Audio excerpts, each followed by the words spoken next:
बहुत शुक्रिया जनाब खुरम दस्तगीर साहब। सर ये फरमाइएगा कि बानी पीटीआई के दोनों बेटों की पाकिस्तान आमद के हवाले से जो क्या सराहियाँ की जा रही हैं और ये भी कहा जा रहा है कि वो आके अपने वालिद की रहाई के लिए जो एहतजाजी तहरीक है उसको लीड करेंगे, तो मुस्लिम लीग नून का क्या ख्याल है? क्या उन्हें वापस आना चाहिए? अगर वो आते हैं तो हुकूमत कोई रुकावट तो नहीं डालेगी?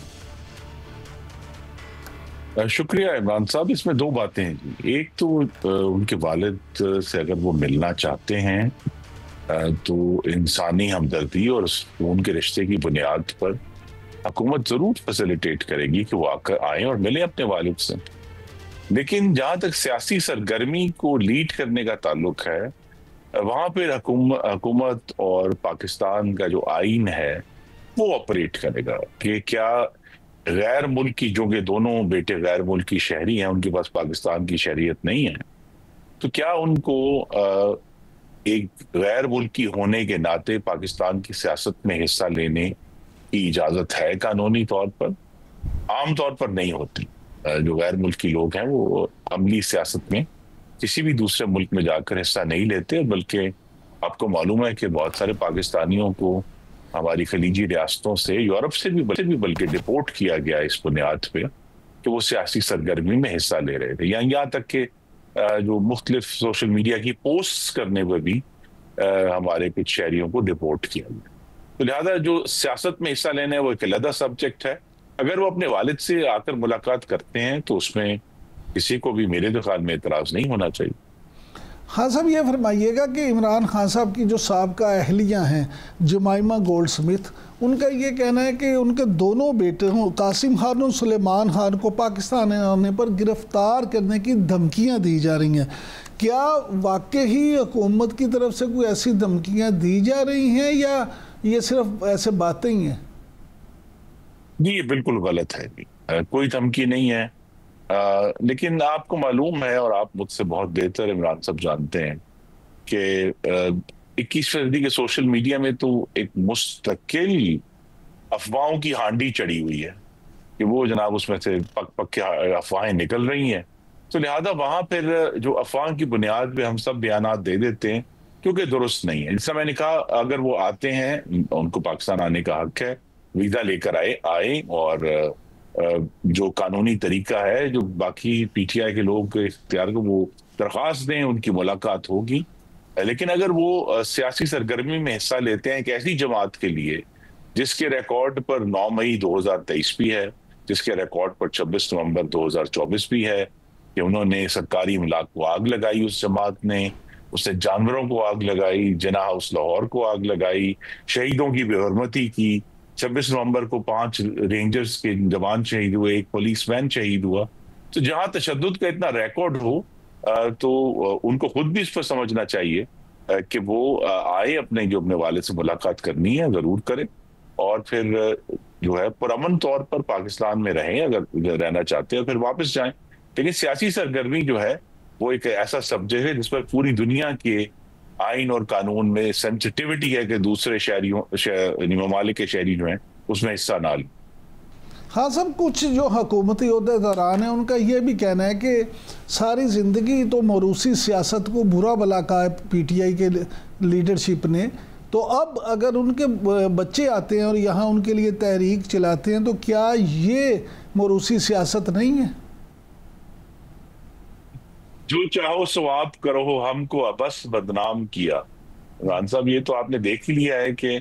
पीटीआई पर कोई कवानीन और किसी इखलाक का इतलाक नहीं होता।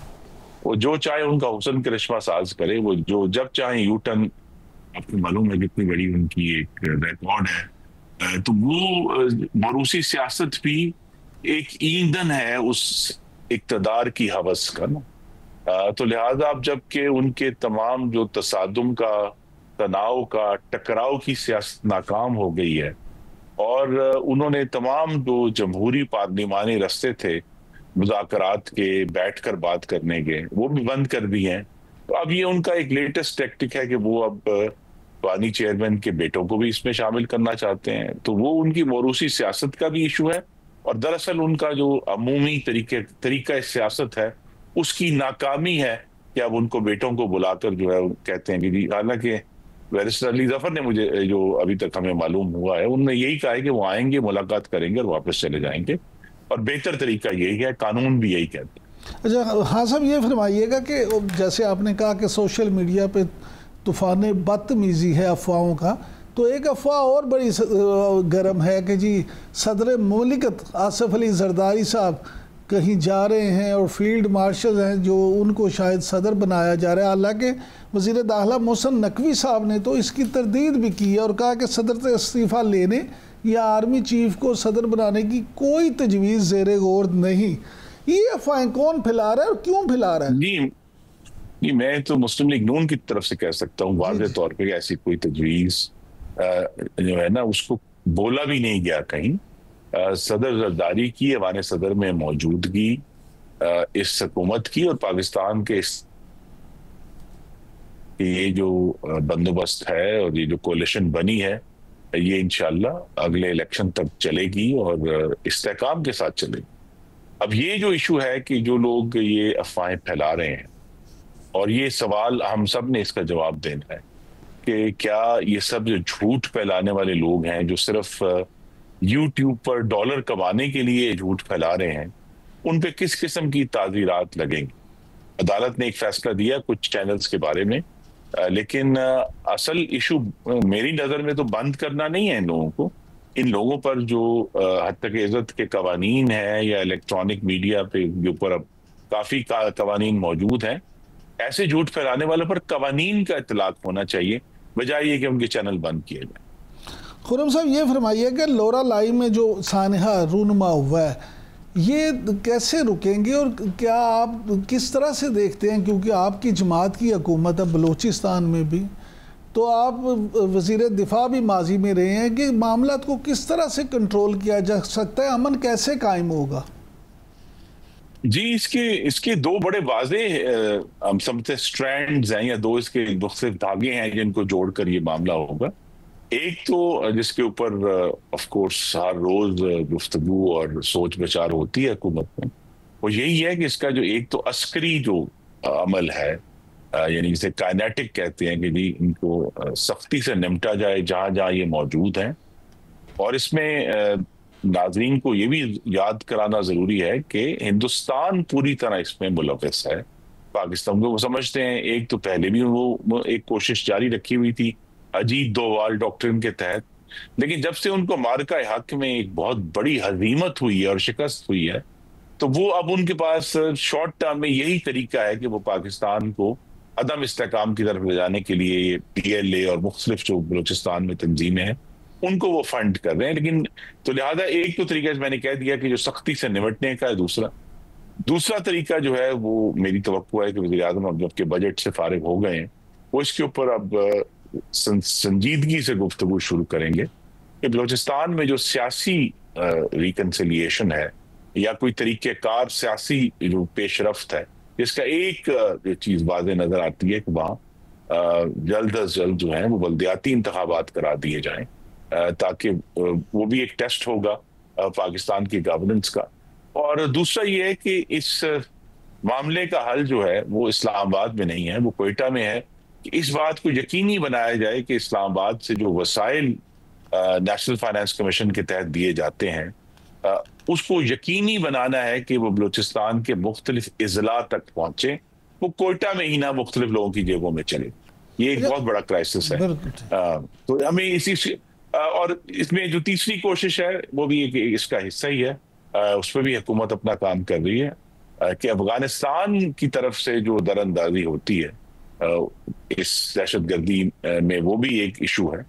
उसके लिए भी अफगानिस्तान से अल्हम्दुलिल्लाह ताल्लुकात में एक बेहतरी आई और पेशरफ्त हो रही है, और आइंदा आने वाले दिन में मजीद होगी। तो वहां से भी इसको रोकेंगे, जो अस्करी तरीके से भी रोकेंगे और इंशाल्लाह सियासी तरीके से भी रोकेंगे। अच्छा सर, आप हुर्रम साहब क्योंकि उस सफारती वफ्द का भी हिस्सा थे जो मुख्तलिफ ममालिक में जाके पाकिस्तान का मौक़िफ़ भी पेश करके आया, तो ज़रा वो तो सुनाएं कि वहाँ पे आपको किस तरह की पजीराई मिली और क्या वाकई ही दुनिया अब पाकिस्तान के मौक़िफ़ को जो है संजीदा ले रही है? जी, हमें अल्लाह ताला का बहुत ही इमरान याकूब साहब बहुत अल्लाह ताला का शुक्र अदा करना चाहिए कि बारका हक ने बहुत सारी जो दबी हुई चीजें थी वो सामने ले आए, और पाकिस्तान की जो ताकत थी अपने से 10 गुना बड़े दुश्मन को शिकस्त देने की, उसने दुनिया को बावर करा दिया है कि पाकिस्तान की जो अफवाज में और रियासत में, हुकूमत में वो ताकत मौजूद है इस मुल्क को आगे लेकर जाने की। तो पहली बात तो हमें ये याद रखनी है इस सारे मामले में, जो सबक मिला हमें अपने दौरे में, कि पाकिस्तान का जो एटमी प्रोग्राम है वो पाकिस्तान की सलामती की मुस्तकिल जमान, और ये बात इसलिए वादे हुई कि वो 3 मुल्क जिन्होंने मगरिब के दबाव में आकर अपना एटमी प्रोग्राम खत्म किया या कम किया, उनके नाम है ईरान, यूक्रेन और लिबिया, और तीनों तबाह हाल है। तो लिहाजा पाकिस्तान अगर अल्हम्दुलिल्लाह आज कायम है और उसकी इज्जत है, तो उसमें बहुत बड़ा रोल हमें जुल्फ़िकार अली भुट्टो से लेकर मोहम्मद नवाज शरीफ तक और कदीर खान से लेकर वो तमाम साइंसदान जिन्होंने हमारे एटमी प्रोग्राम की जो है आबियारी की, उनका शुक्रगुजार होना चाहिए कि आज पाकिस्तान महफूज है और ताकतवर है। दूसरी चीज ये थी कि पाकिस्तान का जो मौकफ था, हिंदुस्तान ने जो आबी जारहियत की धमकी दी है, उस पर पूरी दुनिया में पाकिस्तान की पजीराई और पाकिस्तान के लिए हमदर्दी मौजूद है। वो हमने हमदर्दी अक़वाम मुत्तहिदा में भी देखी, वाशिंगटन में भी देखी, यूरोपियन यूनियन में बहुत भरपूर देखी। तो वो एक ऐसा चैलेंज है आने वाले दिनों में जिसके लिए मजीद सफारतकारी दरकार होगी। बाकी ये है कि ये भी एक अल्लाह ताला की तरफ से करम और रहमत है कि पाकिस्तान, जिसके ऊपर बहुत साल, कम से कम 20 साल से तो मैं देख रहा हूँ कि मुस्तकिल तौर पर एक अफगानिस्तान की वजह से, चूंकि वहां मगरबी ताकतें मौजूद थी, तो दहशत गर्दी का इल्जाम लगता था और मुख्तलिफ इल्जाम लगते थे, अल्हम्दुलिल्लाह इस दौरे पर किसी ने उसका जिक्र भी नहीं किया, और सब लोग जो है पाकिस्तान की बात को सुनना चाहते थे, समझना चाहते थे। और ये भी बात वाज़ेह हुई कि हिंदुस्तान जो है वो माजी की जंग लड़ रहा है और पाकिस्तान मुस्तकबिल के अमन की तामीर करना चाहता है। अच्छा खुर्रम साहब, ये फरमाइएगा कि मुस्लिम लीग नून ने जमीयत उलमा इस्लाम को खैबर पख्तूनख्वा में जो मिल के सेनेट का इलेक्शन लड़ने की पेशकश की है, तो ये सिर्फ इस इलेक्शन के लिए है या ये सियासी इत्तेहाद आगे भी चल सकता है? जी, हम तो चाहेंगे मौलाना से हमारी जो क़ियादत है उसकी बहुत, बल्कि मैं खुद अपनी ज़ाती भी कह सकता हूँ कि बहुत पुरानी नियाज़मंदी है। तो हम तो चाहेंगे कि हम ना सिर्फ सेनेट का इलेक्शन लड़ें, बल्कि मौलाना जो है वो ये फैसला करें कि वो वफाकी हुकूमत में शामिल हों और वफाकी हुकूमत की मजबूती और इस्तेहकाम में अपना हिस्सा डालें। तो हमारे लिए, हमारे सबके जहन में, मुस्लिम लीग नून के कायदीन के जहन में तो मौलाना के लिए बहुत ज्यादा इज्जत और एहतराम है, और हमारी कोशिश ये होगी कि इज्जत और एहतराम जो है वो एक सियासी वाबस्तगी में भी बदले।